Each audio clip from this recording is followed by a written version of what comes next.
The story so far. Whenever there is movement and friction between two objects, you get heat. This is because the movement of molecules and heat are really one and the same. But we know that movement is a form of energy, so it follows that heat itself must also be a form of energy. That's why heat, just like energy, is measured in joules. And now, radiation waves. If you touch something that is very hot, you'll get burnt. This is because of conduction. The heat is conducted by a sort of domino effect from molecule to molecule, or from atom to atom, along the hot object and into your fingers. That's one kind of heat transfer.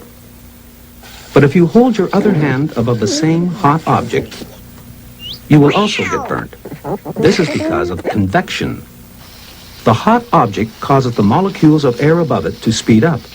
The hot air expands and becomes less dense, and is therefore conveyed upwards. That's a second kind of heat transfer. Are these the only two ways that heat can be transferred? Then why are you sitting under that beach umbrella? Because the sun's too hot? But how can the sun transfer heat to you? You're not touching it, so there can't be any conduction, can there? And since most of the space between you and the sun is just that, space, except for the thin layer of air formed by the Earth's atmosphere, there can't be any convection either, can there? Because once you get beyond our atmosphere, there's almost nothing out there to do the convecting. But the sun still feels hot. Amazing. How is that possible? Is there a third kind of heat transfer which allows heat to move through empty space? Yes, there is. And to understand it, you must first of all remember that heat is a form of energy. Now, energy can travel in various ways, but one of the chief ways in which heat energy travels is in the form of waves. Rather like the waves that a boat makes when it moves through the sea, or the waves that spread out when you drop a pebble into a pool of water, or the waves that travel along a rope if you jiggle one end of it up and down. In all these cases, what you are seeing is the effect of the movement of energy itself. By means of waves, energy can move through any distance. You can do it yourself. You can make that umbrella move without touching it.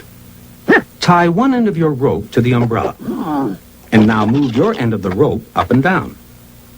You can actually see that your energy is traveling through the space between you and the umbrella, and then making the umbrella move. The heat energy from the sun travels like that. The sun sends out waves of heat energy in all directions. Each of them is rather like the spoke of a wheel, and this is exactly what scientists call them, only they use the Latin word for spoke, which is radius, from which they get the word radiation, the name given to this third kind of heat transfer. So it's by means of radiation waves that the sun can transfer its heat energy to you and make your molecules go faster and therefore make you hotter, even though the sun is millions of miles away. Just as by means of waves again, you can transfer your energy to the umbrella and make it move, even though you're standing several meters away from it. But it isn't just the sun that radiates heat in all directions. So does an ordinary fire, or a stove, or an electric light bulb. In fact, waves of heat energy are radiated to some extent by all sources of heat. Even you radiate a certain amount of heat in the form of waves. Come to think of it, there are waves everywhere. Oh, watch out. Here comes a big one now.